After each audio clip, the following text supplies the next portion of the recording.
Members, welcome. As we earmark a new beginning in this chamber. May I start with the minutes of the meeting of the last meeting to confirm that the minutes of the council meeting which took place on the 21st of May are agreed and signed to the correct record. Is that agreed? Agreed. And I will sign those later. Ladies and gentlemen, obviously it's very warm in here and please feel free to remove any jackets as you see fit. Item number 2, apologies for absence. Mr Taylor. Thank you, Madam Mayor. We've received apologies from councillors Carol Coburn, Richard Cole, Jerome Davidson, Joan Hegan, Val Henry and Trevor Sadler. Thank you. Any other apologies? Thank you. Item number 3, declarations of interest. In accordance with the Waverley Code of Conduct, do members have any non-pecuniary or disclosable pecuniary interest to declare? Mr Taylor. None received in advance, Madam Mayor. Any further declarations? Madam Mayor, no declaration of interest. I just wonder whether you could hold the microphone rather closer to your lips because it's very difficult to hear you. Thank you. Is that better? I'll try and lean forward. No other declarations of interest. Right, we shall move swiftly on to Mayor's announcement. Being Mayor is simply amazing. I've cried and I've smiled and I've had the most incredible experiences so far. Sometimes it's not always easy. I've chosen a number of charities that I wish to highlight, but more so I want to highlight the plight of one in particular. Today I met with the mother of a young man, and as you will know, one of my chosen charities were male suicide. What this charity has done, or what this awareness campaign has done, has highlighted how difficult it is for young males to get help, because we've certainly found that. I've been working with the comms team, and I've got a young chap who I'm working very closely with, and it's very evident that it's not straightforward and it's not easy to get help if you're in that situation. I would ask you just to bear in mind this young man was 21 years old and he killed himself in Whitley in 2017. It's his anniversary tomorrow. I sat with his mother today. It was one of the most harrowing experiences I think I've ever got. Forgive me for being so daunting from the onset, but I really want to bring it to your attention that it's a real issue. And what I intend to do is really drive that campaign to bring it to the forefront of people's imagination and attention so we can be doing something about it. On a lighter note, Rufus. Rufus is part of, he's in Hazelmere, and he's part of the Hazelmere Hounds initiative, and we will be selling mugs. So please, I've got one for every one of you. They're £10 a mug, and they will go towards my 2 charities, one being the awareness campaign and the other one being Main Chance. 2 of the highlights from my year so far is the Royal Festival Hall. We're not good enough. We're not really very good at singing our own praises. I went to the Royal Festival Hall, the University of Creative Arts in Farnham. The place was packed to the rafters with students from Farnham. Farnham. Do you know about it? It was absolutely amazing, and I think we can do an awful lot more to sing our praises and say exactly what's going on there. It was brilliant. We've also had some wonderful opportunities to meet at Sandhurst and do a lot of other things. I'm really looking forward to a lot of the other things. From here on in, I'm not going to bore you with the minor details of where I've been or where I'm going or what I'm doing. So what I'm going to ask you to do is follow me on Facebook. I'm going to have my own account, and you'll be able to see where I go and what I do. I'll also be linking it into any charities that you may have that you might want to share with us as well. So that's all I have to say for now. So we'll quickly move on to item number 5, and that's questions from members of the public. Mr Taylor. None received, Madam Mayor. No, thank you. Number 6, questions by members. Mr Taylor. A question has been received from Councillor Richard Seaborn. Councillor Seaborn, would you like to read out your question? Thank you, Madam Mayor. On the 8th of June, Councillor Denis sent an email to the leader, copied to all councillors, requesting details of how the new executive plans to oversee developments at Dunsfold Park. I followed this up 2 days later with another open email to the leader, copied to all councillors, echoing Councillor Denis's concerns and asking for an explanation of how an executive drawn exclusively from Farnham and Godalming members will be structured to ensure that issues relating to Cranley, Hazelmere and the rural wards are fully covered in executive deliberations. In response to these 2 open emails, Councillor Denis has received a personal response and I have heard nothing. Would the leader be kind enough to outline to members and indeed residents of wards containing around half the borough's population how the new executive will ensure that Cranley, Hazelmere and the villages get adequate focus in executive discussions, and particularly how the major development at Dunsfold Park will get the attention it deserves as the single largest new housing development in the borough. Thank you, Madam Mayor. Thank you, Councillor Seaborn. Councillor Ward, would you like to respond? Thank you, Madam Mayor. Yes, please. Thank you for your question. As you rightly say, I did answer Councillor Denis's question, and I had thought that my answer had also satisfied your echoing query. However, as this is the 3rd time the same question has been asked, possibly for the advantage of members of the public, the answer will be the same, that the executive team was chosen on their abilities and not their geographical location. It would in fact be very difficult to include all 21 parishes on a limited executive, but I shall endeavour to put some flesh on the bones of the previous answers. Before doing so, may I correct one impression that the executive is exclusively from Farnham and Godalming, as for instance one member lives in the Frensham, Dockerfield and Tilford ward, which as we all are well aware is certainly not in Farnham. At the last election, the public gave a majority of the seats to a combination of the Liberal Democrats and the Farnham Residents Party, and we decided to form a joint administration. I and the leader of the Liberal Democrats believe in meritocracy, and so when selecting members of the executive from the available pool, those whose talents best fitted the various portfolio roles were offered seats on the executive. It is obvious that Farnham residents come exclusively from Farnham, and by a quirk of the election process, a large number of the Liberal Democrats and other non-Conservatives were elected in the Godalming area. Whilst I congratulate the last very large administration in managing to create a geographically balanced executive team, I did not have the luxury of size that they enjoyed, and my prime concern was, as I have pointed out earlier, the skills available and not where individual councillors lived. I am therefore confident that all those on the executive will do their utmost to improve the lives of all the residents of the borough and will not be so parochial as to attempt to favour the residents who live near to them. The members of my executive are deeply hurt, and some are insulted by the insinuation of bias apparent in your continued politically motivated questions. I can also assure you that your concerns over the future expressed over the future of Dunsfold are unfounded, as we are taking great interest in ensuring that this area is developed in a speedy and constructive manner. In addition to the usual work in progress, I and a number of my executive have recently been down to Dunsfold to have a meeting with the owner, as pictured in this week's Hazelmere Herald. And the Deputy Leader, the Planning Portfolio and I are scheduled to meet him again next week. Regular meetings will continue. We fully recognise the importance of the Dunsfold Garden Village in terms of its size, location and place in Waverley's housing strategy. To push this forward and ensure timely development, we are in the latter stages of establishing a Dunsfold Park Garden Village Governance Board, there's a mouthful for you, which will include executives and local members.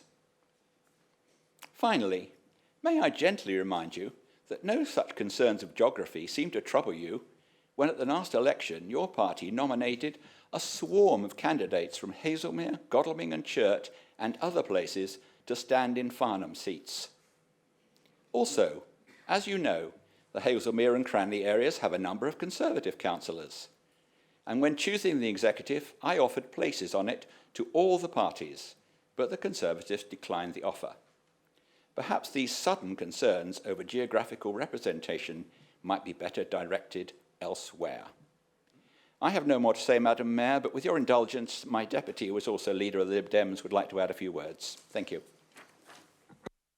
Madam Mayor, and thank you, Leader. Just to quickly elaborate on this, other than seconding everything the Leader has said, I would also just note that nobody from Cranley has served on the executive in the last 11 years, and I do specify there as serving Cranley Parish.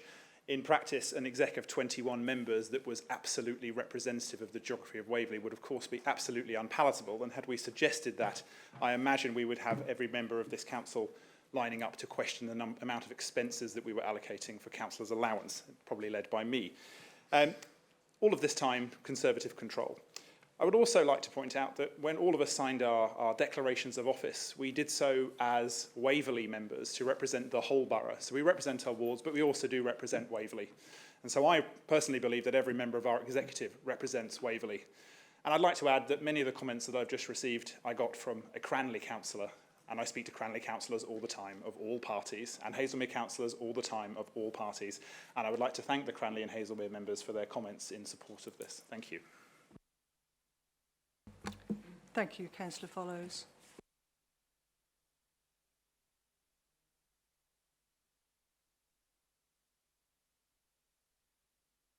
None received, Madam Mayor. Item number 8. The next item is the minutes of the executive meeting on the 9th of July for council to receive and note. Please, Leader, would you like to come and present?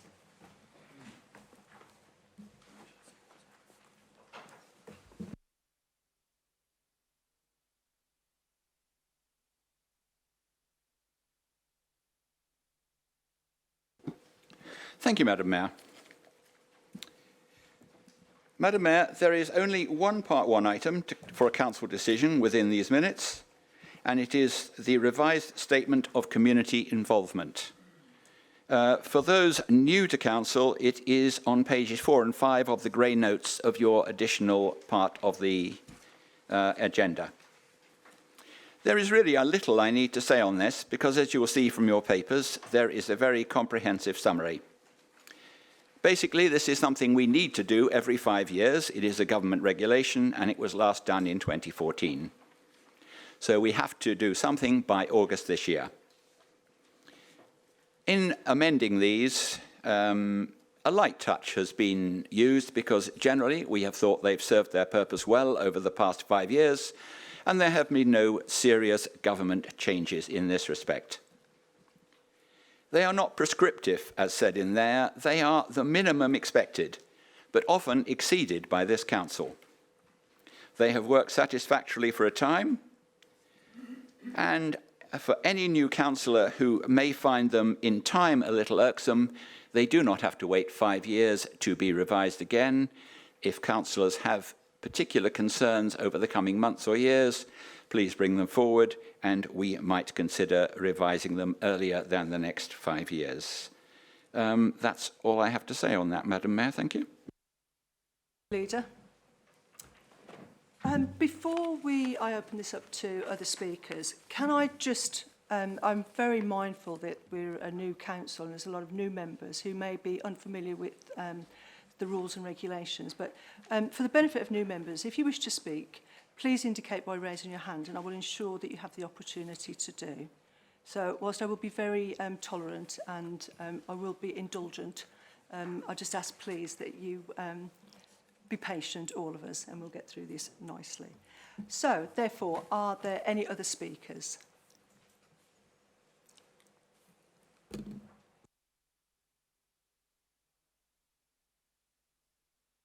Councillor Goodridge. Thank you, Madam Mayor.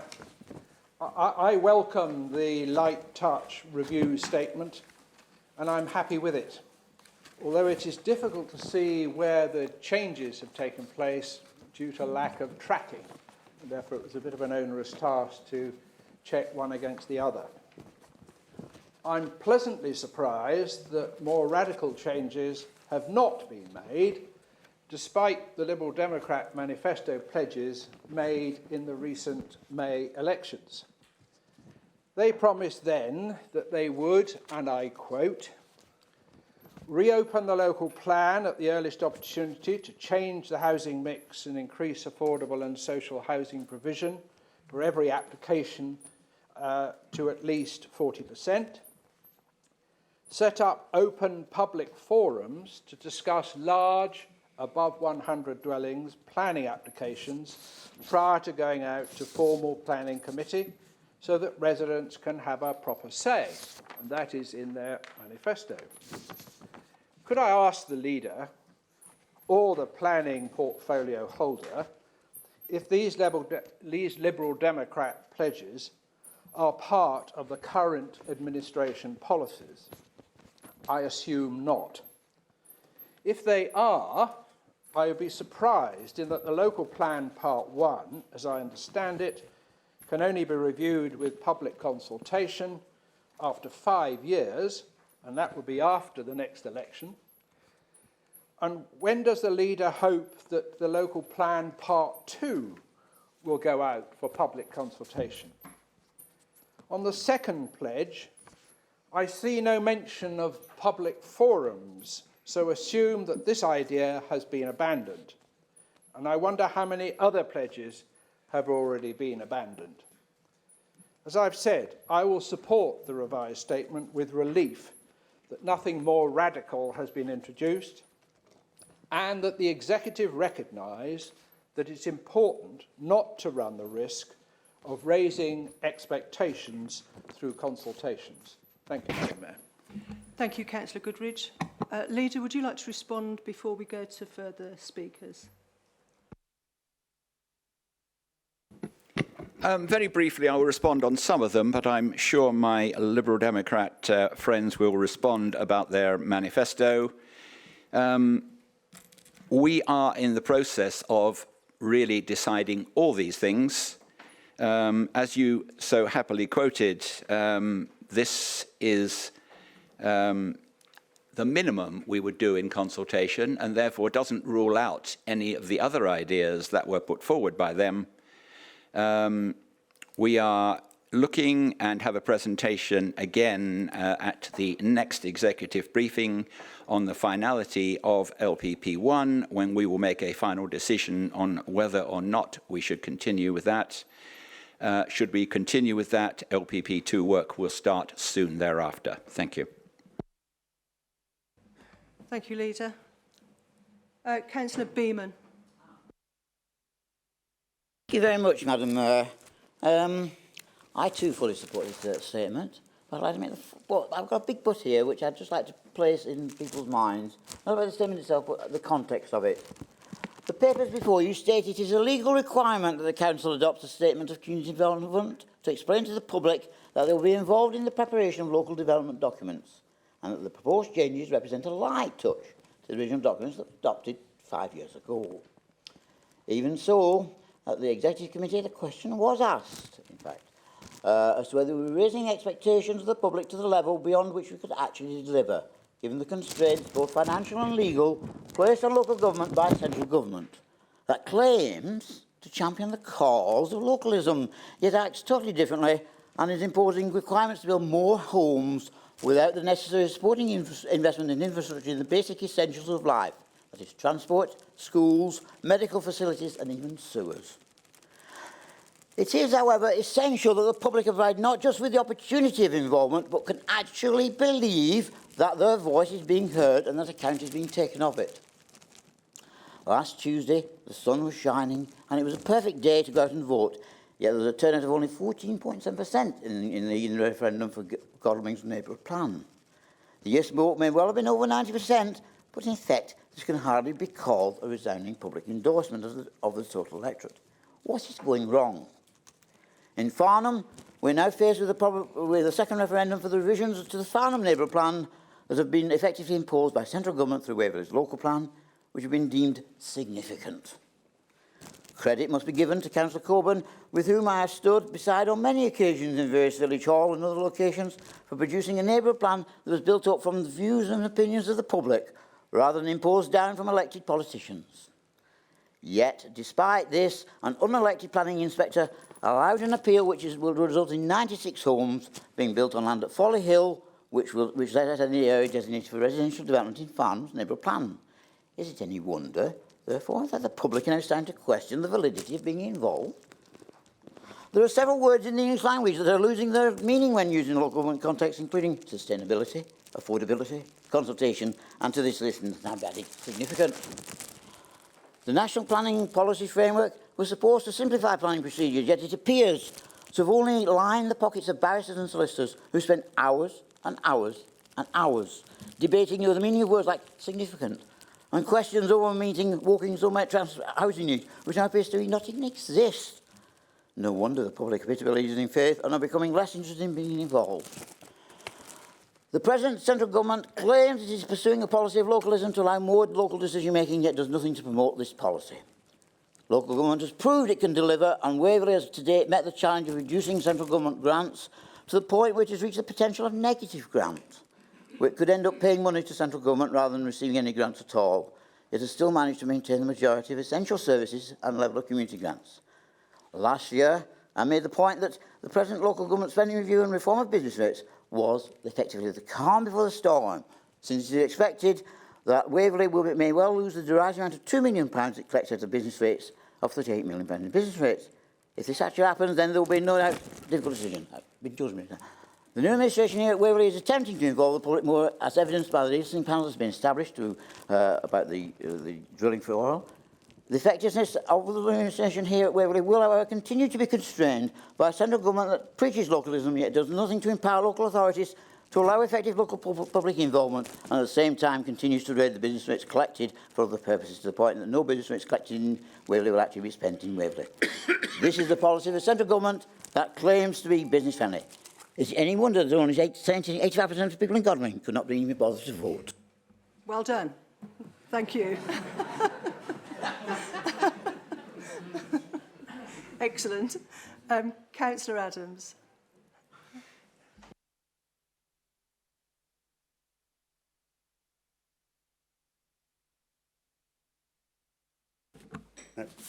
As part 2 of the local plan appears to have slipped again, as suggested in para 8.2, please could I have some clarity over the individual issues that are causing the delay until 2020? Which development management policies are still not finalised? Which site allocations are not yet decided? And what is currently the planned date in 2020 for its adoption? Thank you, Councillor Adams. We have Councillor Hyman next. Thank you, Madam Mayor. Yes, I hear what Councillor Goodridge says in respect of the lack of track changes when the Conservative, when his group, or the group that he's a member of, adopted the SCI in 2014, which was minor changes to the original 2006 Statement of Community Involvement. There were track changes. There were only a few things. They brought it through. We've inherited that document in the new administration. But I do agree we should have track changes, not least because we should, as councillors, always know what we're making a decision on.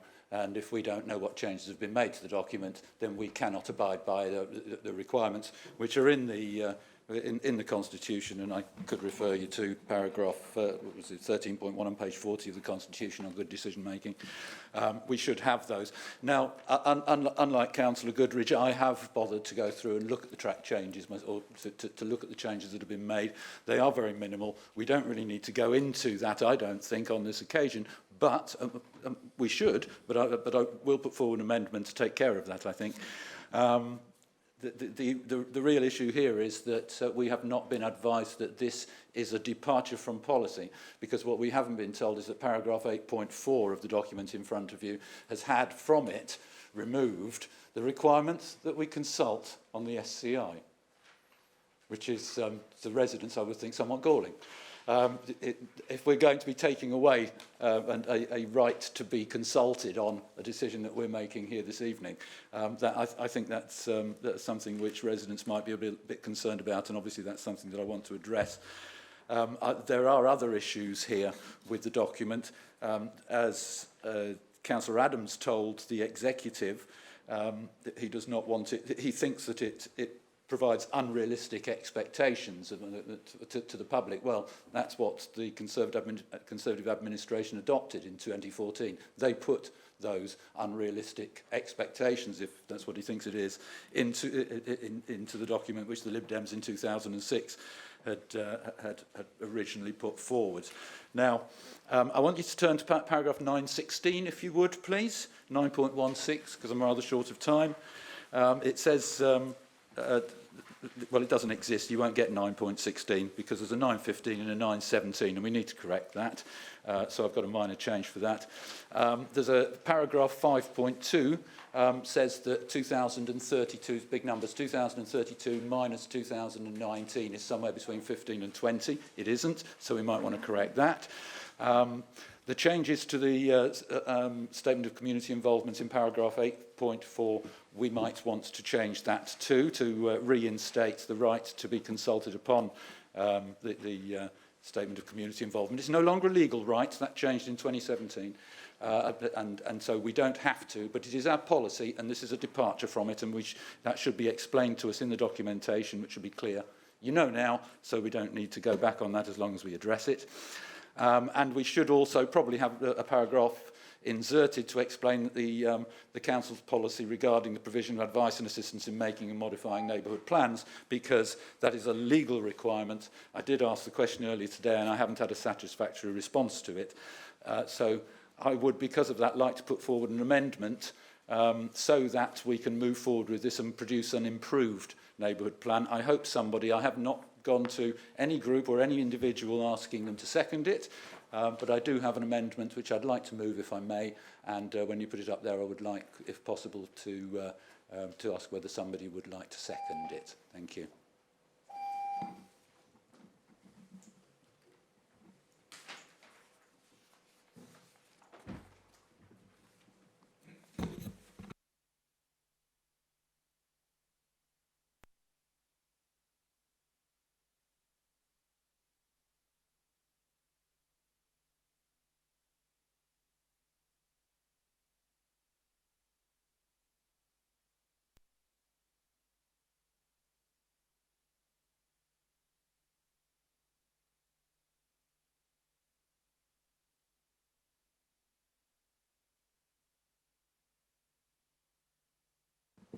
Madam Mayor, if I can read it through for you, as I should.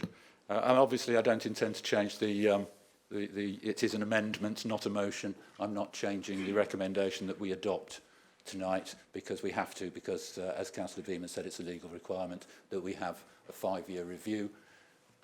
That was brought in more recently, but it's rather caught us out because of the elections, basically. The officers did not bring Sorry it to to ONS. interrupt you, Councillor Hyman. Do you have a seconder? Well, I think they need to know what the recommendation is before they decide whether they wish to second it, Madam Mayor, if that's okay. So the change to it, I don't know whether you can tell from that, actually, with the lights on and all that, that I have emboldened the changes. The first bit that says the revised Statement of Community Involvement 2019 be adopted is the recommendation before you, members. Right, and what I've added to this is, as an explanation, as an extension to the 2014 document, effectively a time extension to it, which is what we need, subject to, and firstly we want to change the obvious mistakes that are in there. I don't know whether you're aware, this is not the document that was put in front of the executive, even though the executive didn't change it. The document you've got in front of you, there's a document control problem we've got, had a number of howlers removed from it. And so what you've got in front of us is relatively clean. I've had to go through it again, but there are still some remaining problems. So paragraph 916 doesn't exist at the moment. But if we insert the wording 9.16, the tests of soundness are, before the box that's been extracted from the NPPF, that solves that problem. And we also need to change the reference in paragraph 921 because at the moment it refers to 915, it would refer to 916. So that clears that up. It's just a housekeeping issue. There was a typo, somebody forgot to put the number of 916 paragraph in, and so that cures that problem quite easily. I'm also asking that we agree to delegation to the head of planning in consultation with the portfolio holder for planning and the leader prior to the publication of this document. The correction of paragraph 5.2, that's the one which is 2032 minus 2019, is 50, between 15 and 20. It isn't, it's 13. So they can correct that so that it reads better to whatever words they want, but just make it accurate. The reinstatement of consultation upon changes to the SCI in paragraph 8.4. Someone can try and amend this to take it out if they want, but I think that the statement of community involvement, seeing as we are in a position where we're doing the consultation, public consultation on planning is the most important thing that there is to an awful lot of our residents. I don't think that we should take consultation out when it is already policy. Even though the law says we don't have to do it now, we should leave that in there as far as I'm concerned, and I hope you agree. And also the insertion of a paragraph clearly explaining the Council's policy regarding the provision of advice and assistance in making and modifying neighbourhood development plans. That is a requirement of the law in subsection 2 of section 18 of the Planning Compulsory Purchase Act 2004. I brought this up with officers earlier, and the officers didn't get back to me, but they did send a reply to the leader saying that paragraphs 2.4 and 2.6 cover that, and they don't. As far as I'm concerned, you're welcome to check it for yourself. But the law does say, and I quote directly from it, that the statement of community involvement is a statement of the authority's policy as to ... and section 2b says it must set out the local planning authority's policies for giving advice or assistance under Part B neighbourhood development plans. It doesn't do that. So in order to ensure that what we've got in front of us is legal, lawful entirely, then we should ask that the head of planning and portfolio holder and leader, and we give them authority to insert a paragraph that just covers that for the time being.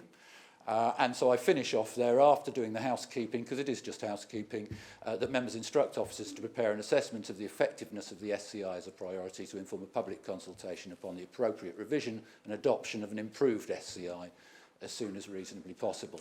The reason being it's not very good as it is. It's just been passed on from 2006 and it can be improved, and we should improve it, as I think everybody here would want to do. So I would like someone to second that. Now, I officially get 6 minutes if somebody does, but I only need a couple of minutes just to finish off if they do. Thank you, Madam Mayor. So if someone would like to second those, it is a matter of housekeeping. It makes sure that what we do tonight is lawful and that we abide by the law in adopting this document. It's just housekeeping, really. Thank you. Thank you, Councillor Hyman. Councillor Hyman has made an amendment. Do you have a seconder? Councillor Potts. Thank you, Madam Mayor. Happy to second. I would, and I'm not quite sure if this is the correct part to do this in, there are a couple of other aspects of this document that I think Councillor Knowles also noticed had a couple of adjustments that were required as well. So it might be worth including those as well. Thank you. Thank you, Councillor Potts. Members, we've had an amendment on the table. We've got a seconder. And before we go back to the speakers, depending on whether the amendments go through or not, we need to have a debate about it. So we're now discussing the amendment. So are there any speakers who would like to talk to the amendment? Let's be patient. Just one moment, Councillor Hyman. Point of order, that after the amendment's been put, I get to speak first. No, sorry. And you've had 6 minutes as part of the protocol in making the amendment in the first place. So I'll go to Councillor Follows. Thank you, Madam Mayor. My request, I think probably on behalf of the entire executive to all members, is that if there are substantive amendments to relatively complicated bits of policy like this, that they know of in advance from all parties, please let us know in advance so that we can discuss this properly before we get into the chamber, just for the sake of everybody's time and efficiency. And also because we are asking new members to consider a relatively complex amendment on a relatively complex document at no notice. And it would be good that they could read that. I don't believe that I saw this amendment proposed previously, and I would have liked to have seen the equivalent from the Conservatives as well if there are issues, because we are always happy to discuss them. On this particular amendment, may I ask the law officer to comment as to its legality in regards to Councillor Hyman's original comments? Thank you. Would you like to comment, Daniel? A slightly difficult position because I've only just seen it myself as well. I don't feel that I've really got the ability to do that here and now at such short notice. I'm afraid that's not a criticism of Councillor Hyman specifically. I would have that difficulty if anyone had put forward this amendment. So I'm afraid I'd need to take it away and give it some thought. And also, I probably want to consult with members of the policy team and my planning lawyers in my team, Madam Mayor. Apologies for that, but it's just very difficult to comment in detail at this stage. I can comment on the question that Councillor Hyman posed to officers earlier, but I know that I think the leader has a response to that, so he may wish to give that to the leaders over there. But aside from that, I need to give this a lot more thought. Thank you. Councillor Knowles. Thank you very much, Madam Mayor. I was going to raise these and just ask them to be clarified, but of course, Councillor Follow says that we should consult. Well, we didn't get these till Saturday morning, so there wasn't only yesterday in which to do so. On page 35, and I'll ask the portfolio holder perhaps to clarify, and just as a matter of accuracy, duty to cooperate bodies, 2 bodies are listed there that do not exist. NHS Surrey and the Highways Agency were abolished some years ago. So can I ask the portfolio holder who he has replaced those bodies with? Thank you. Thank you, Councillor Knowles. Councillor MacLeod. Thank you, Madam Mayor. I don't think I can answer that question right away, but I'd be very happy to look into it and pursue it with you. And in terms of Councillor Hyman's comments and his problem, I'd be very happy to sit down with him and go through his suggested amendments and see if we can deal with them, getting advice also from the legal officers. Thank you. Any other speakers? Point of personal explanation, if I may, when you're ready, Madam Mayor. Shall I continue, Madam Mayor? Yes, please. Thank you. It's just to pick up the point, as a new councillor, it would be very helpful to have track changes in any document like that, because then we can actually compare what's been left in, put in, or whatever. Thank you. Yes, thank you. Just for my own observation, I'll bring in Councillor Gray, and then I'll come back with my observation to Councillor Hyman. Thank you, Madam Mayor. I wanted to just raise under this, I did put my hand out earlier and it was to make it, but I think it's probably pertinent to hear, reinforcing the point about track changes and not going on and duplicating. But it's very important when we're getting so much paper in this council, paper, electronic version or physical paper, that we get documents that are dated, that we get documents that have version control. It's a key thing for us as councillors to go along and to work out where we come from and where we're going. Like Councillor Hyman, I noticed that there was a missing 916. It's very important that there's work done to basically edit documents to come through. Paragraph 916 on page 24 doesn't seem to exist. Either it's an important context or it's an editing issue.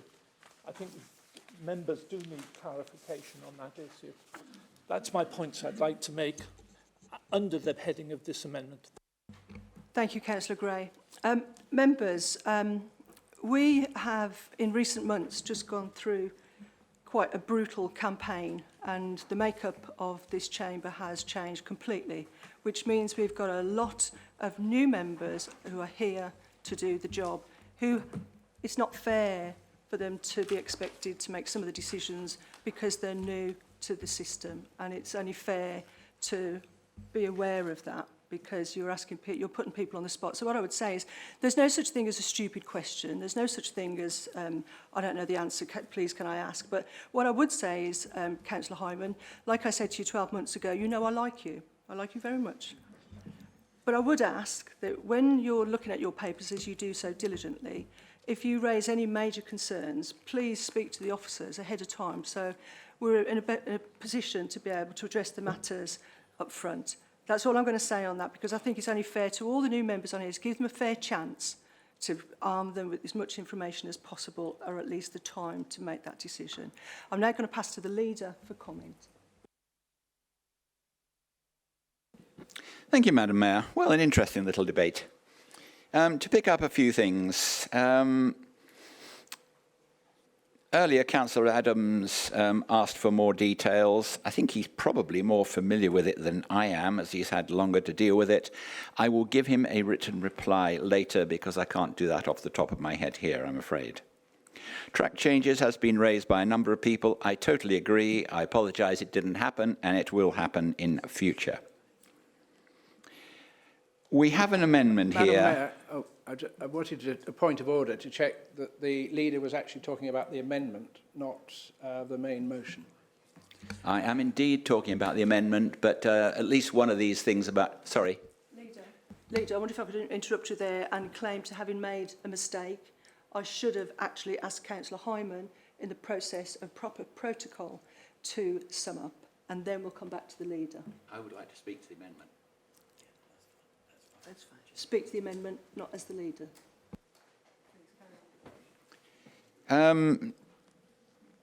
This amendment I found very hard to follow. Thank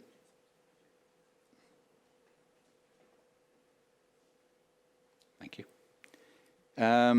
Councillor Hyman spoke for 10 minutes on a complex matter. If I can refer you back to something that I said a little earlier, there are 2 points I would remind you of.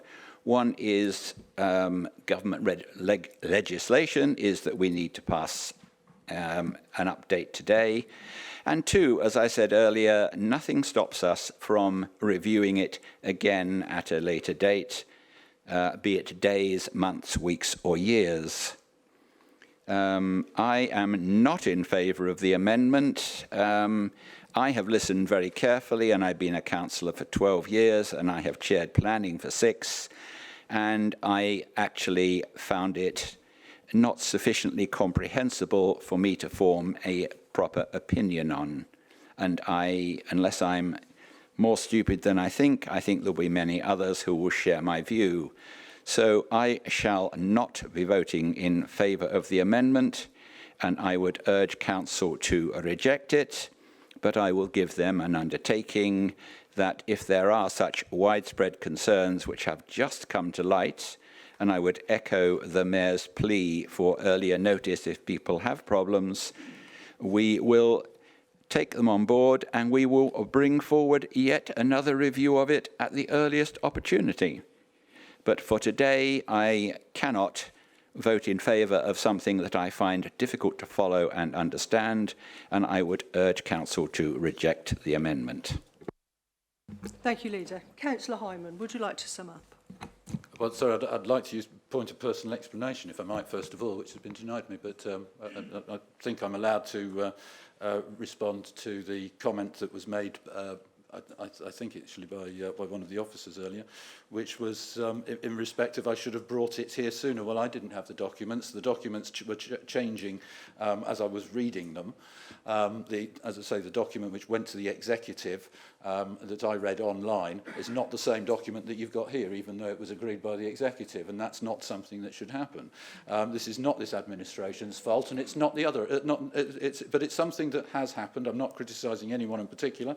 I don't wish to do that. But the issue here is that this did not go to ONS. It is a departure, and it should have been before us. All the information should have been in front of us, and I'm not happy that I'm having to raise this in order to protect my own interests and make sure that if I'm voting for this, then it's lawful, because I am required as a councillor to ensure that it is. So I've put forward as simply as possible the changes which I think are a minimum in order to make this acceptable, and it isn't complicated at all if you just read it. And it's actually quite easy. I do want to quote, if I may, because if we did go to consultation on this, as we should have done, consult the public, we'd have probably had the same results as the Conservatives got in 2014, where someone said to us that, in response to the consultation, both the MPPF and this document say all of the right things about community involvement and consultation. On the ground, the reality is very different.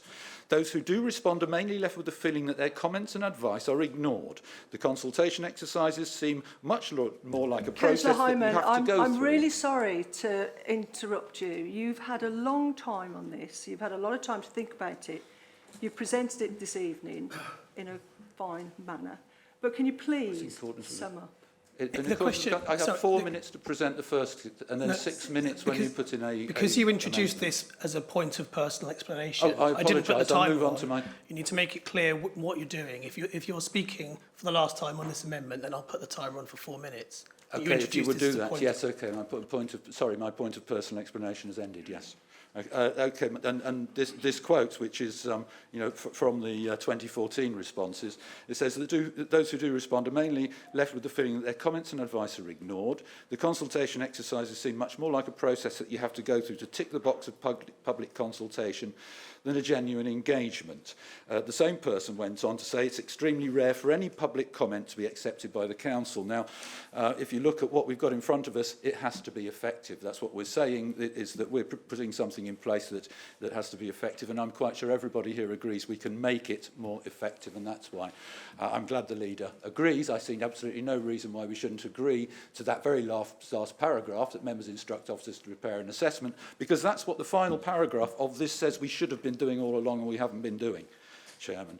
There is also another response in 2014, which was that first comment was from a gentleman representing the Farnham Society. The first two comments called Mr. Andrew MacLeod, and obviously, he obviously agrees that this really isn't very effective.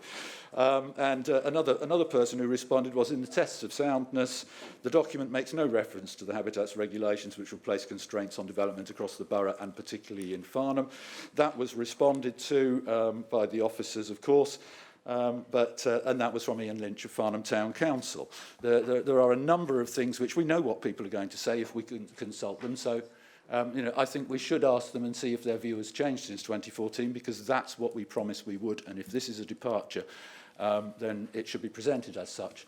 I'm trying to avoid it by having simple housekeeping, getting the numbers right there, and allow the leader to change things as necessary. And I would add to that the comment that has been made by Councillor Knowles to change the annex and remove the two organisations. That can be done perhaps under I or whatever in there, to correction of paragraphs as necessary. So this is not unreasonable. It's saying let's adopt it, because if we don't do these, as far as I'm concerned, this is not lawful, because it does not address section 18.2 of the and I'll have to vote against it, and I don't want to do that.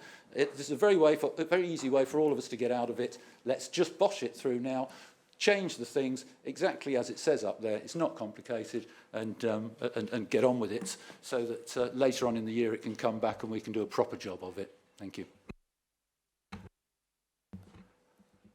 I think Councillor Potts has a right to respond. Thank you, Councillor Hyman. Are there any other speakers on the amendment before I go back to Daniel? I'm going to take Stephen Mulliner, Councillor Mulliner at the back. Sorry. Can we have one or not? Am I allowed to speak? Members, please. Councillor Follows, is there something you wanted to add? I merely wish to ask a question. Sorry, Madam Mayor, my apologies.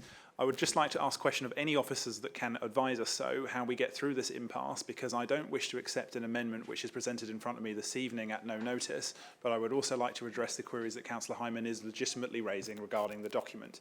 So if there is a way that we can pass the document tonight, as we seem to be compelled to do by law, and also empower the relevant officers and or the leader to make the changes that are required, I would prefer to do that, and we're just seeking advice before we go through this amendment. Thank you. Please. So little a is fine. Little 1 is the 15 to 20 year point. The local plan does talk about a 15-year period, but I don't think there's anything wrong with the SCI referring to looking beyond the plan period when clearly growth doesn't stop at the end of the 15 years. The plan provides for specific allocations that deal with the 15-year period, but I inherently don't think there's anything wrong with looking beyond that to a 15-20-year period. Also, you've got to remember that the plan is retrospective as well to a degree, because it does look back as well. You could deal with this through the delegation that's proposed, so delegation head of planning in consultation with portfolio holder and leader. The difficulty comes will council be happy with if that delegation is put in place by you tonight for them to agree that, say, within the next week or so. If the planning policy manager and the head of planning, who will be the key officers involved in this, and obviously they'll probably consult with me, say, no, it should remain as it currently is drafted, will council accept that? I think that's the only difficulty that I can see. I can't sit here and tell you that little 2 and little 3 are acceptable, because I can't do that without speaking with the head of planning and with the planning policy manager. But if their view is that it should remain as is, will council be happy to put that delegation in place and accept that if that's the decision, delegated decision? Thank you. Mr. Taylor, is there anything you'd like to add in terms of the protocol? Only to say that we've run the debate on the amendment slightly out of sequence. So yes, Councillor Hyman has been asked to sum up, although because we've done things slightly out of sequence, I would recommend that there's still a final chance for any further speakers before it goes to a vote on the amendment. I'm only human. Are there any further speakers on the amendment? And I'm going to go to Councillor Mulliner first. Thank you very much, Madam Mayor. I think this has raised something which is of genuine importance to the Council as a whole and the way it's going to work in the next few years. And I hope very much that what I say will be taken as being constructive. I have the honour to be sitting next to Councillor Seaborn. Between us, we've dealt with more council documents, part drafting and improving, than I think anyone else present. And I know how difficult it is for the officers to get quite complex documents right. But I am troubled to hear, first of all, that there are gaps in this document. Missing a paragraph is not terribly good. And secondly, if it's true, that what was sent to the executive or approved by them is not the same as this document. I think one of the ways in which councils can get into bad repute is if they're seen to be basically rubber stamping things. And the timing on this, I'm afraid, lends support to that impression, wrong though I hope it is. If this document was in people's hands no earlier than Saturday, it makes it very difficult for people, even if they're devoted councillors who give up a lot of their time to read documents, to make any constructive comments. And given that we have a meeting on a Tuesday evening, how much time do you have in reality to talk to officers who try and get things either commented on or even improved? And I think the difficulty with this is that this should have been out in the councillors' domain a good fortnight at least before it was going to be voted on. So there was time for people who do have the interest and the expertise to go through the document to pick up these points. No one wants to be involved in point scoring in this way. We need to get these documents right. And there are many which will be more important than this one, where it'll be more embarrassing to get them wrong. And it's no point in complaining about these things coming up too late if we don't get the chance to do the job earlier. So I would say, in fact, that whereas I would actually take the view personally that one would say no to the amendment, but take the undertaking from the leader that the officers will sit down with those interested and produce a further amendment at the next council meeting, which will solve all these problems. But I'm very tempted to support the amendment to make the point that I think this evening has exposed the fact that Waverley is still sloppy when it comes to getting documents drafted, checked, and then placed before members in enough time for them to do their job. Thank you very much. Councillor Mulliner. Any other Oh, yes, Councillor Palmer. Thank you.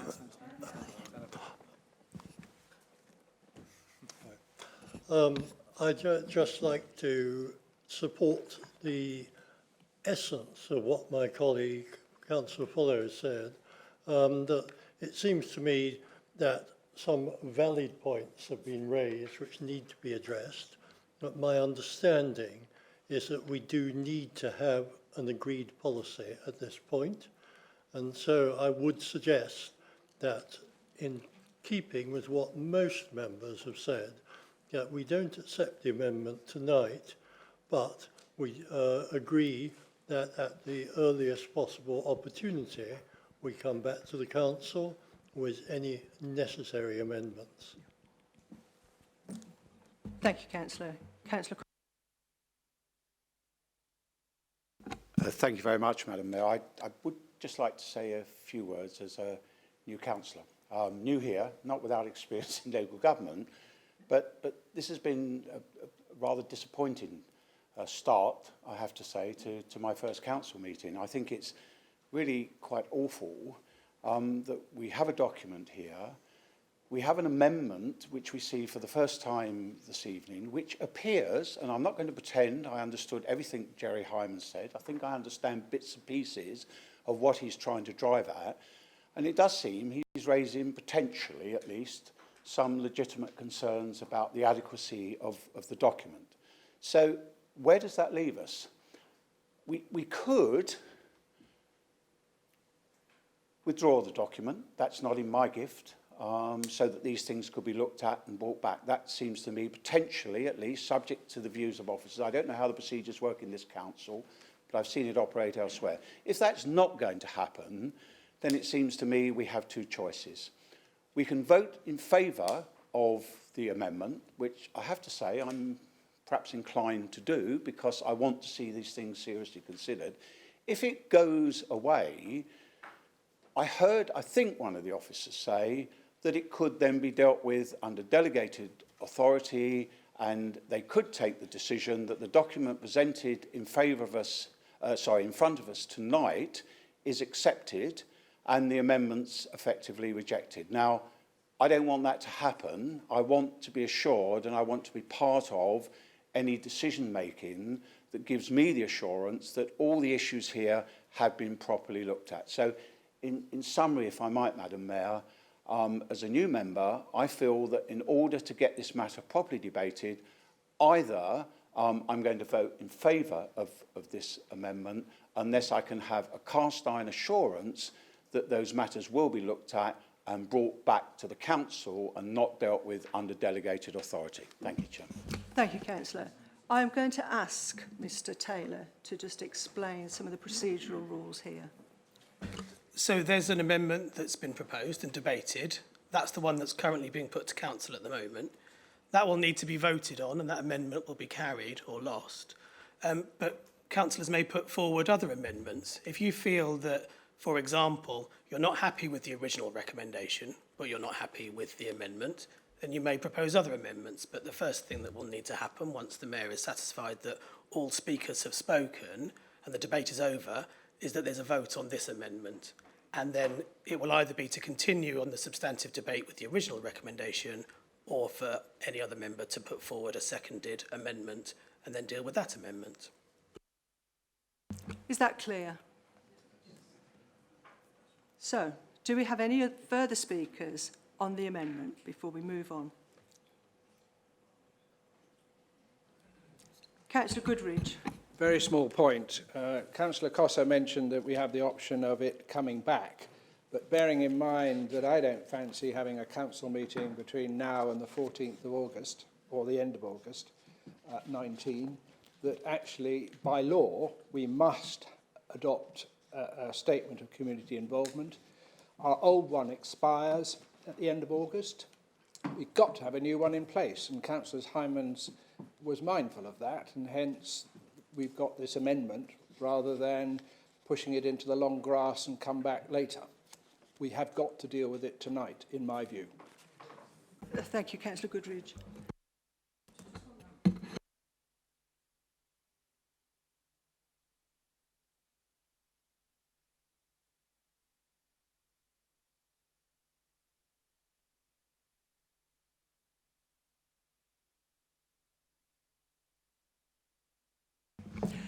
Members, I think it's time now to vote on the amendment, bearing in mind Other members can make other amendments to the amendment.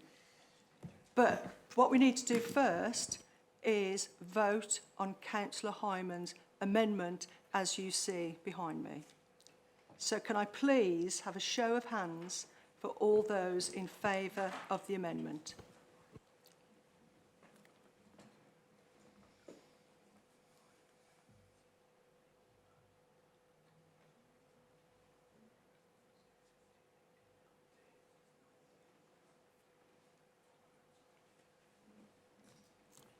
All those against?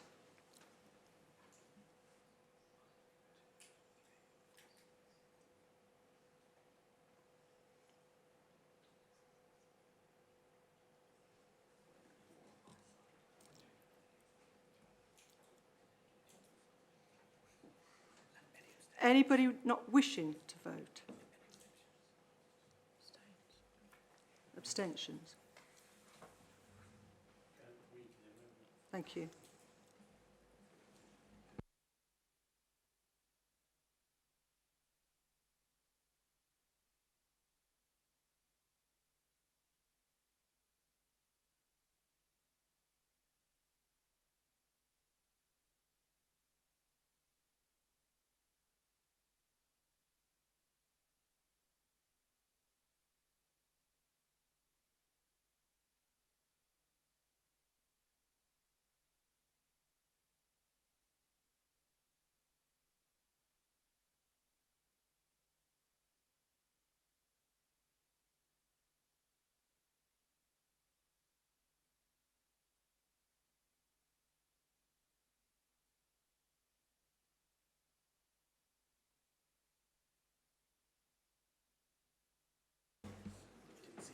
Members, if I can just ask for your indulgence, please.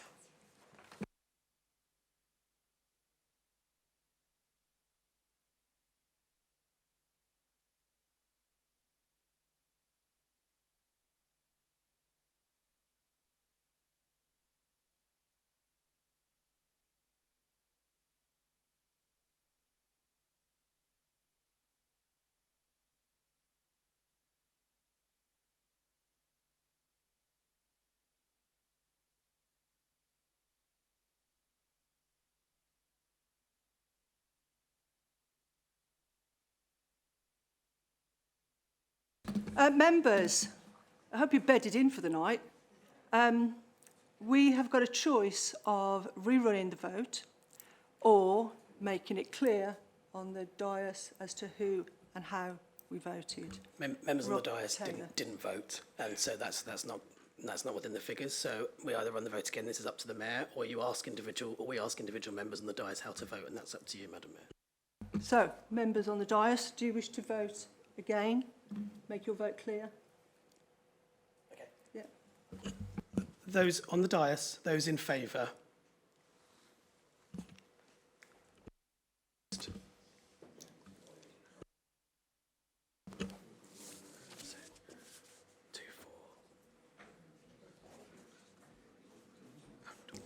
Members, please. So it's now carried. Is that right then? 24 for, 24 against, 2 abstentions. Do I read this out or does the mayor read it out? I can't read it out. Thank you, members, for your patience. That is...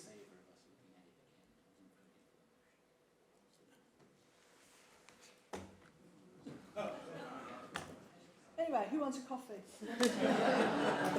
So, what was he saying? Leader, would you just like to repeat? Madam Mayor, I put my hand up to have a vote again on the dais. I did not vote in favour of the amendment. So, Leader, how do you vote in terms of the amendment? For, against or abstention? Against.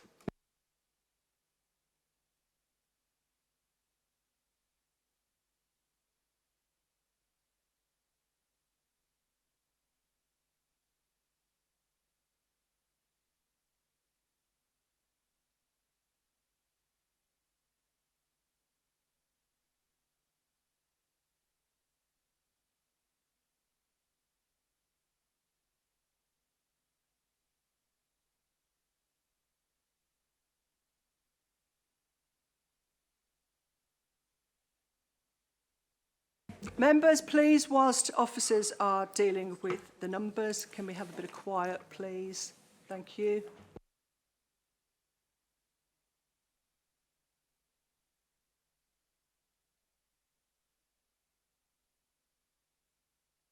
Thank you for your patience. So the votes on the amendment were 24 in favour of the amendment, 25 against the amendment, and 2 abstentions, and so the amendment is lost. So, where does that leave us now, but to go back to the original debate? Madam Mayor, it leaves you with the original recommendation on the table. However, if any member wishes to propose an amendment, or more than one amendment, but we deal with them one at a time, then they may do so. So, first of all, I think we should ask if any member wishes to propose an amendment, and if not, then we move back to the substantive recommendation. So, members, are we clear? Councillor Follows. Madam Mayor, and please do beg my indulgence regarding the wording, and especially if this needs to be clarified to make sure it fits in with the standing orders appropriately. I would like to propose that the recommendation be amended to delegate temporary powers to the leader and to the planning portfolio holder in order to make the necessary amendments, to draft those and to bring them to the next available full council for ratification by this chamber. Thank you. Do you have a seconder? Councillor Beaman. I'm quite happy to second that amendment. Thank you. I'm now offering the floor to speakers on that amendment by Councillor Follows. Councillor Lee, I believe you had your hand up. I wanted to make a point of order. Sorry. I wanted to make a point of order that I couldn't actually read the proposed amendment on the screen, and therefore I abstained. And had I been able to read it, I may have voted differently.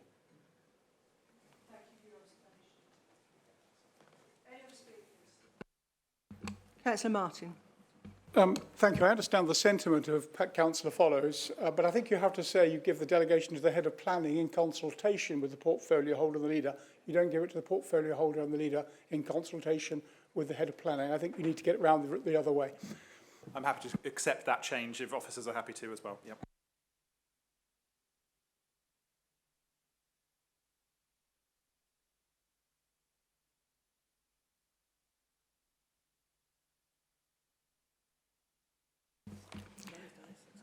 Members.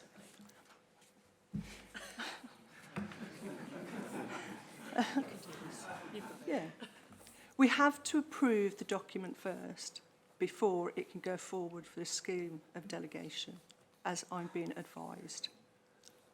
Correct? So approve the document and give the delegation. Yeah. So 2 recommendations. They come together. Yeah. Clear?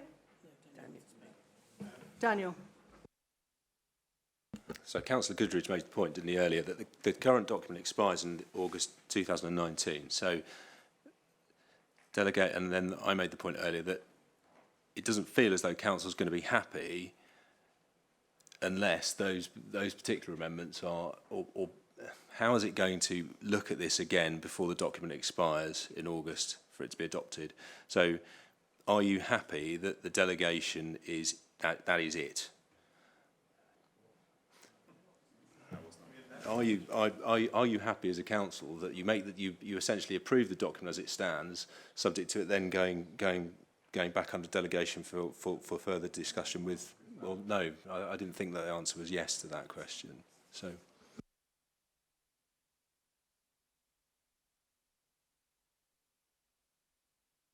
You have to come away from this meeting with an adopted SCI, because it expires at the end of August and you don't have another opportunity to adopt. Yeah.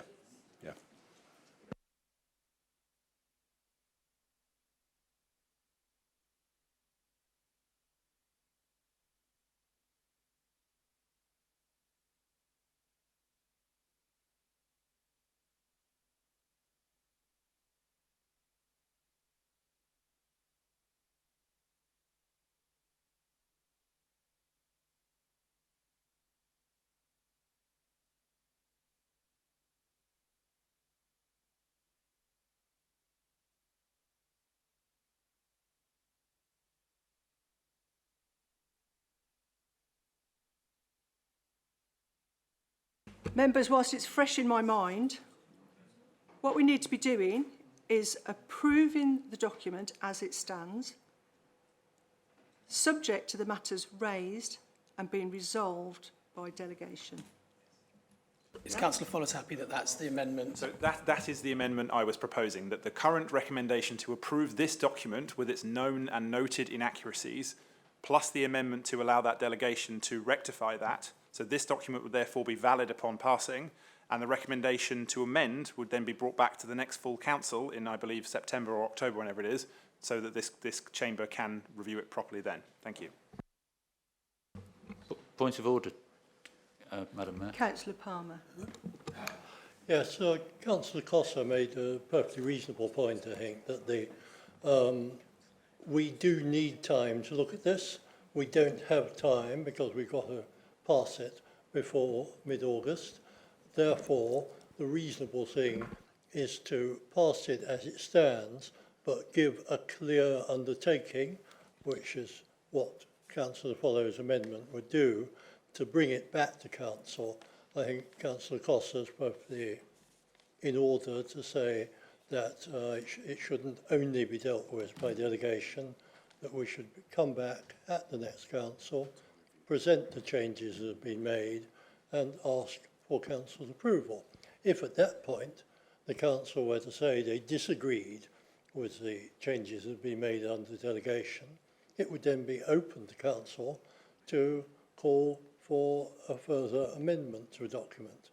But I think that's the only way that we will actually get through this. Thank you, Councillor Palmer.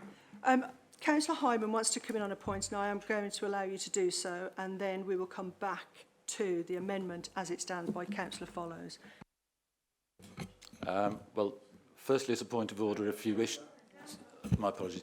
Firstly, as a point of order, Madam Mayor, if you wish to propose an amendment, you have to put it in writing to this, so that's got to be written down and put up if somebody wants to put it up an amendment. But I would just ask the obvious question that nobody has asked as yet, which is there any good reason not to agree to that? And if we could ask the officers very simply, is there any Councillor Hyman, reason? That solves our problems. Because, that has been lost. Because as far as I'm Councillor concerned... Hyman, I'm sorry, that has been lost. I am now going to move back to Councillor Follows and ask that the Council now vote on the amendment as proposed by Councillor Follows and seconded by Councillor Beaman. It needs to be put up in writing. Those in favour of Councillor Follows' amendment, please raise your hand, including those on the dais.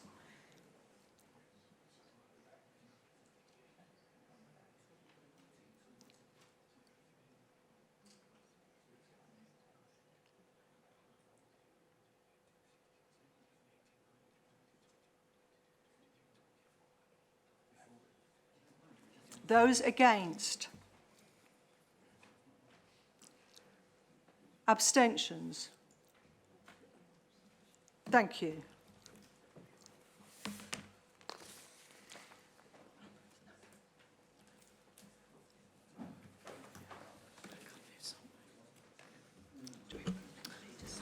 Madam Mayor, Thank for that amendment, that was 47 votes in favour, 1 against, 1 abstention. So that amendment is carried. And now we return to the debate on the basis of that amended recommendation. Members, shall we return to the debate? Or shall we get the leader to sum up? I think, leader, it's time for you to sum up. Thank you. Well, thank you, Madam Mayor. I think my dinner will be in the dog by now, but it went on a bit longer than I expected. I don't really think I have any more to say. I recommend this motion as amended to Council. I think we've beaten it to death, and let's go to the vote.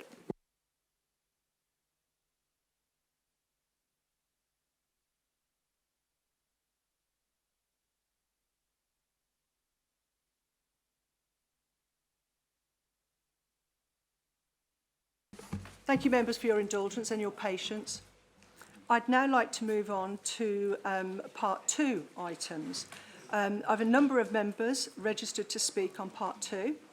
I'll now call upon Councillor Jerry Hyman. I believe you wanted to.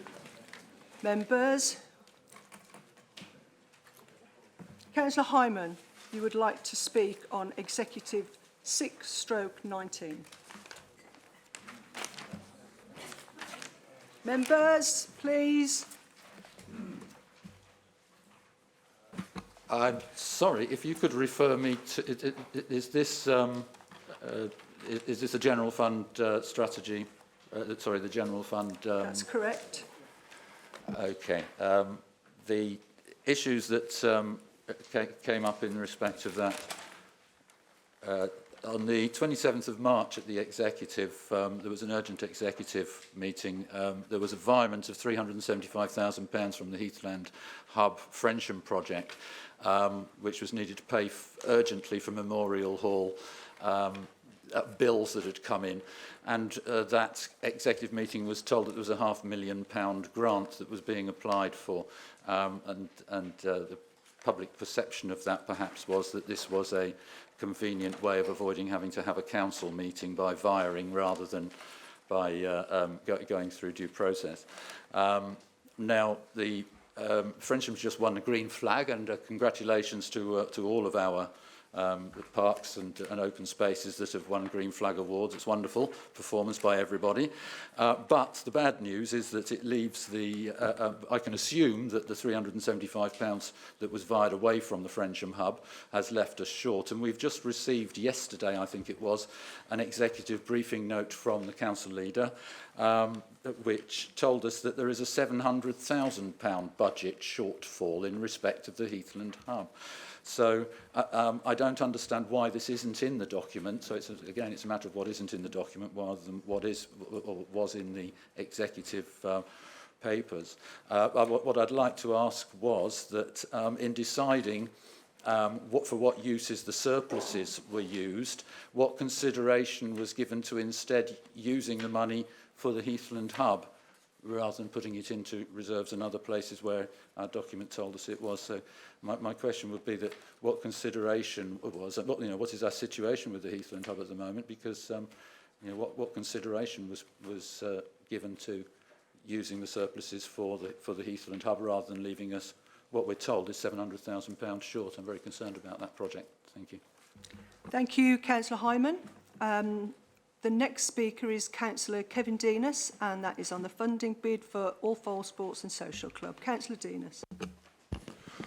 Thank you, Madam Mayor. You caught me unaware then. I will declare a non-pecuniary interest in the matter, as I've been heavily involved in both organisations for a number of years.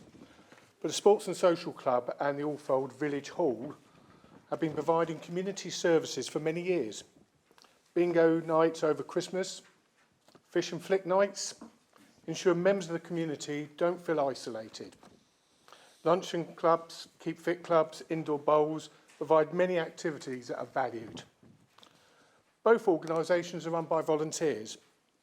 Many of the repairs are made by locals, and often work parties tackle the bigger repairs needed to keep the village hall and club running.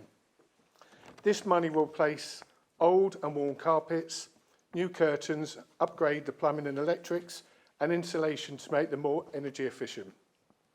Improving sport and social facilities will benefit future generations to come.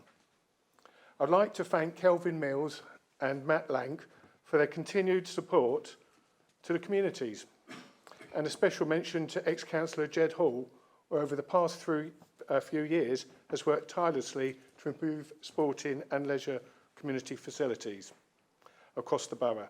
And finally, Councillor David Beaman for bringing this before Council tonight. Thank you. This is what we should be doing, investing in our communities. I look forward to seeing other communities benefiting like this in the future. This is a win-win for all. Thank you, Madam Mayor. Thank you, Councillor Denis. We have another speaker on the same matter, Councillor Jerry Hyman. Thank you. Absolutely wonderful for Allfold, and absolutely support everything that Councillor Denis has said. Very much hope that as CIL money comes forward and other money is available, we're able to support and provide infrastructure for each of our communities. It's nice that Allfold's happy with 60,000. I hope we can find some more, because I think you deserve a lot more. But I very much hope that more funding can come so that we can be seen as an administration to be correcting what might be considered some of the injustices of the past. Thank you, Madam Mayor. Thank you, Councillor Hyman. Next speaker is Peter Martin on appointments to outside bodies. Councillor Martin. Thank you, Madam Chairman. I also wanted to speak on sundry appointments as well. Could I just, as the chairman of the Surrey Civilian Military Partnership Board, welcome the fact that we have now got an appointment of 2 Armed Forces champions in the shape of Paul Follows, Jack Lee, and I look forward to them doing a tremendous job. Thank you for that. Could I just ask or say I welcome the various appointments that have been made to outside bodies, but I note that there are still a further 14 to be made, and I just wonder what the timescale is for the appointment of the rest of the appointments that need to be made. Thank you. Thank you, Councillor Martin. Next speaker on the same matter is Councillor Julia Potts. Madam Mayor, thank you. I think the point has been well made by Councillor Martin. Thank you. Next item, but I think you may have covered it, Councillor Martin. Sundry appointments. Did you want to comment again? I commented on both at the same time. And the same for you, Councillor Potts? No, thank you, Madam Mayor.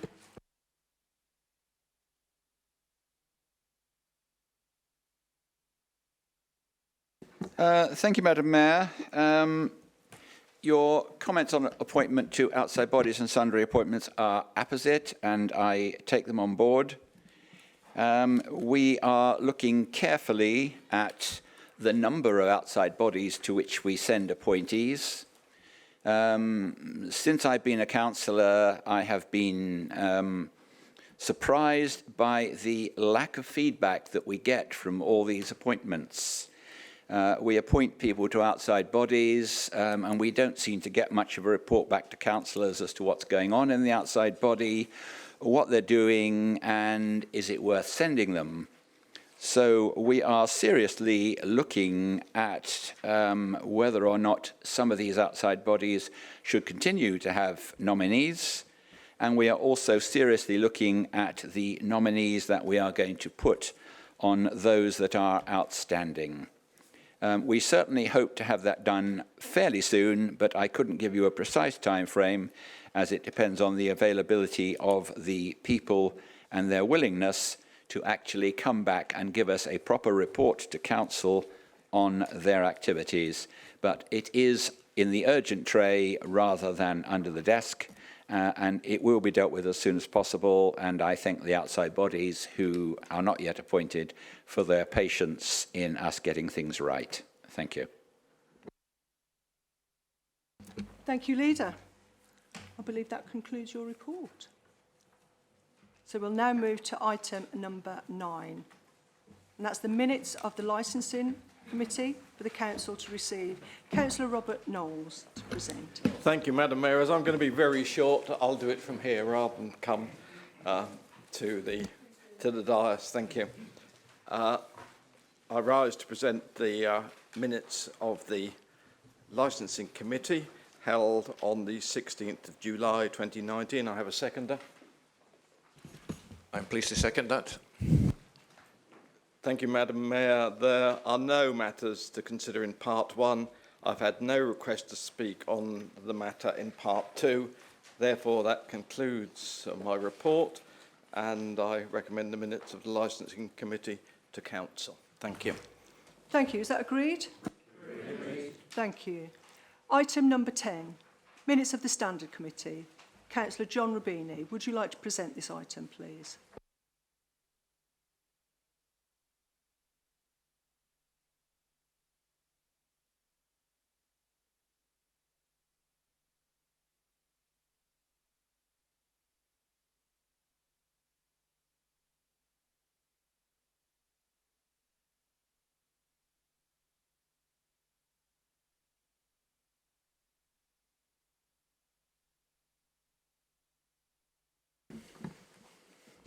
Thank you, Madam Mayor. There are 4 Part 1 recommendations to the Council which propose amendments. Can you hear me? You can't see that behind you. I could just hear this noise.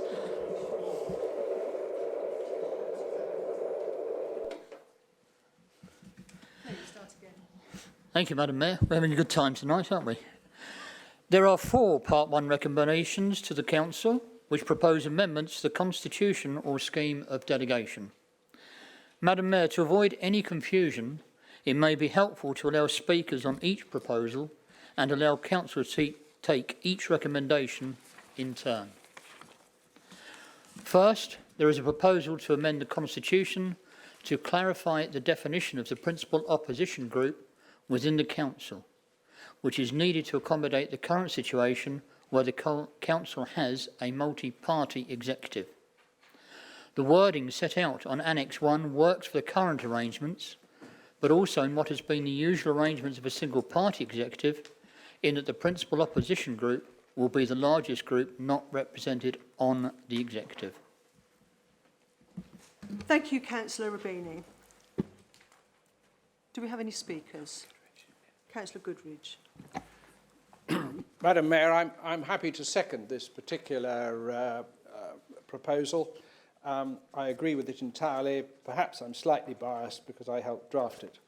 And therefore, I recommend this proposal to the Council. Thank you. Goodridge. Councillor Follows. Thank you, Madam Mayor. Also pleased to support this. I think it does rectify a slight error with the Constitution in that it really was not fit for this type of make-up of a council, and I'm glad that we could rectify this in a speedy and efficient way, and that goodwill regarding the chairmanships of the OAS has been well received in that time. Thank you. Thank you, Councillor Follows. Are there any other speakers? Councillor Potts. Madam Mayor, thank you. As the leader of what hopefully will I can officially call soon the principal opposition here at Waverley, I and my group also fully support this change and amendment. Thank you. Thank you. Members, are there any other speakers? The recommendation is to amend the Constitution to clarify the definition of the principal opposition group within the Council. Is that agreed? Agreed. Thank you.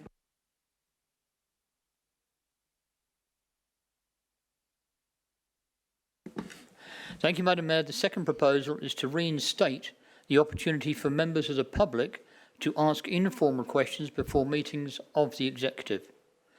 This proposal has come from the Executive and reflects their wish for there to be a greater level of engagement with residents. The proposal allows up to 15 minutes of informal questions prior to meetings of the Executive, where members of the public can come to the Council chamber and ask a question without having given prior notice. The detail of the amendments to the procedure rules are set out on Annex 1. Thank you, Councillor Rubini. Are there any speakers? Councillor Ward. Thank you, Madam Mayor. I thoroughly support this. It is the first part of our stated policy of being more open, more approachable, and more transparent.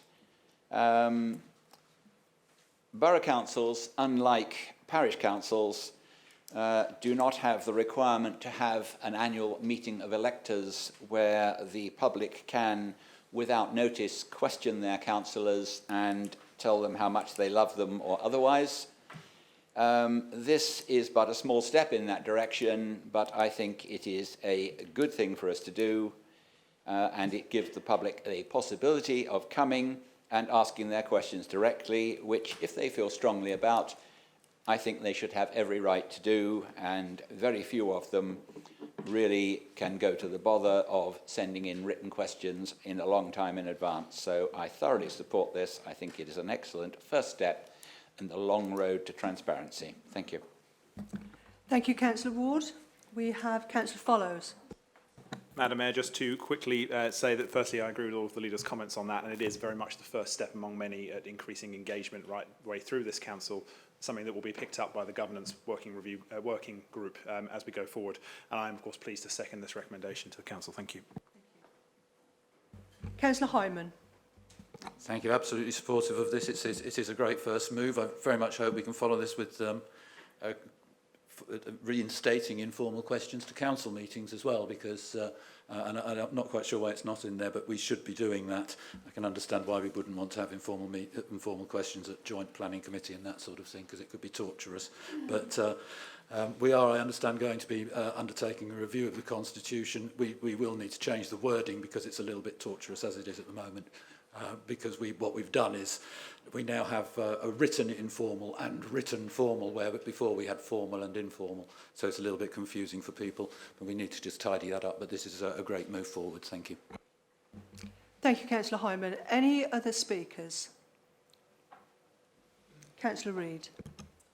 I would like to speak for people who are of an oral community. Not everyone can write, and not everyone can read. And I think this opens up the possibility to everyone to come to this chamber, as is their right to speak. Thank you, Councillor Reid. Any other speakers before we move to the recommendation? Therefore, the recommendation is to amend the Constitution to reinstate informal questions prior to meetings of the Executive. Is that agreed? Agreed. Thank you, Madam Mayor. The third matter that the Standards Committee considered was a proposal from officers to amend the remits of the Environment and Community Wellbeing Overview and Scrutiny Committee as shown on the agenda paper. Madam Mayor, in response to some feedback received, I would like to propose an amendment that this recommendation is withdrawn and the remits of the ONS Committee is referred to the ONS Coordinating Board, which meets next week. I believe that I do have a seconder for that amendment. Madam Mayor, pleased to second. Does anyone wish to speak to the amendment? Councillor Follows. Thank you, Madam Mayor. Just to very quickly thank Councillors Darcy, Townsend and a number of others who provided very constructive feedback on this, and we are striking this particular recommendation in response to that feedback and to take on board their comments. Thank you. Thank you. Any other speakers? So now can we take a vote on that amendment? The recommendation is to refer consideration of the ONS Committee remits to the ONS Coordinating Board. Is that agreed?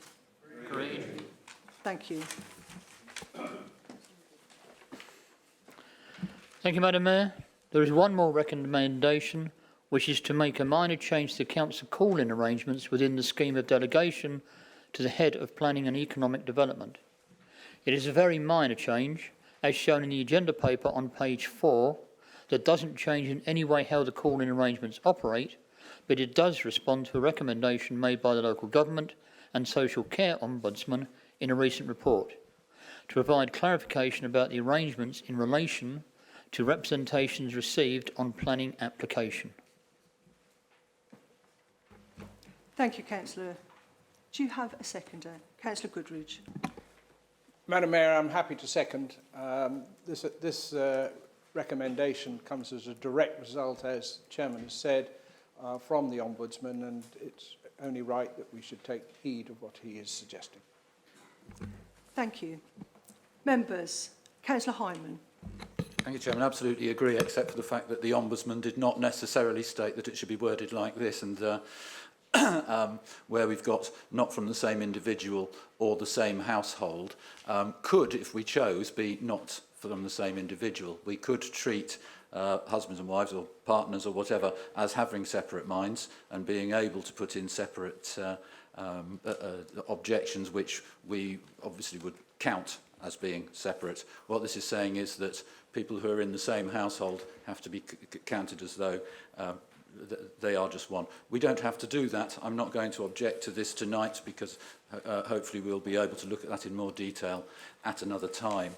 But I do think that residents and the public perception is all important to what we do here in this council, and the words there, or the same household, I think might be offensive to some people. They might not understand why it's necessary. I don't understand why it is. I don't want to discuss it tonight, but hopefully we can look at that, and I will support this as getting a response to what the Ombudsman said. Thank you. Thank you, Councillor Hyman. Councillor Follows. Councillor Follows, I believe you wanted to come Withdrawn, back. Madam Mayor. Thank you. Thank you. Councillor Beaman.